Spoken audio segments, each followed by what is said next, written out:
Dieu est apparu à Abraham et Abraham s'est lui-même offert à Dieu. Abraham n'avait rien entendu à propos de la consécration, personne autour de lui ne l'avait incité à s'offrir. Mais Abraham avait vu Dieu, et quand cela s'est produit, il a aussitôt édifié un autel à Dieu. Oh frères et sœurs en Christ, bien-aimés, la consécration est une chose spontanée. Celui à qui Dieu s'est manifesté ne peut faire autrement que de vivre pour lui. Il en fut ainsi pour Abraham, il en a de même été ainsi pour tous ceux qui ont rencontré Dieu tout au long de ces 2000 ans d'histoire de l'Église.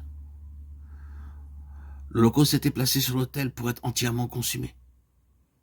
Certains pensent s'offrir à Dieu pour faire ceci ou cela pour lui. Cependant, ce qu'il veut, ce n'est pas notre travail pour lui, mais nous-mêmes. L'autel ne signifie pas faire pour Dieu, mais être pour Dieu. Dans l'Ancien Testament, l'Holocauste était offert et brûlé une fois pour toutes. Mais dans le Nouveau Testament, c'est un sacrifice vivant.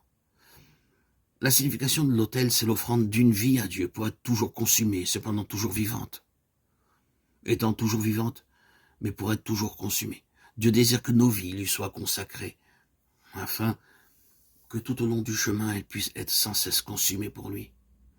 L'autel conduit vers l'attente. Genèse 12:8 déclare « Et se transporta de là vers la montagne à l'orient de Bethel, et il dressa ses tentes, ayant Bethel à l'occident et Haï à l'orient. Il bâtit encore là un autel à l'Éternel, et invoqua le nom de l'Éternel. » À partir de ce jour, Abraham vécut dans une tente. En réalité, il vivait dans une tente avant cela. Cependant, ce n'est que lorsqu'il dressa l'autel que la parole de Dieu introduisit cette notion de la tente. Certains se demandent, si je donne tout à Dieu, ne dois-je pas vendre tout ce que je possède et offrir tout mon argent? Si je me consacre à Dieu, combien de meubles dois-je avoir chez moi et combien de vêtements dans ma garde-robe? Il y a des gens qui sont perplexes à l'égard de telles questions. Toutefois, nous devons nous souvenir que nous devons vivre dans ce monde. En ce qui concerne notre vie devant Dieu, tout doit être vraiment placé sur l'autel. Mais sur l'autre versant de notre vie dans le monde, nous avons encore besoin de certaines choses du domaine matériel. Il nous faut des vêtements, de la nourriture et une demeure. Nous devons tout consacrer à Dieu et vivre pour lui seul. Mais s'il nous demande de conserver certaines choses, alors je les garderai. Quoi qu'il en soit, nous devons appliquer le principe de l'attente à l'égard de tout ce qui nous permet de conserver, car il nous les restitue pour faire face à nos besoins dans ce monde. Nous pouvons les posséder ou nous pouvons les perdre, elles peuvent nous être données ou enlevées. C'est cela le principe de la vie de l'attente.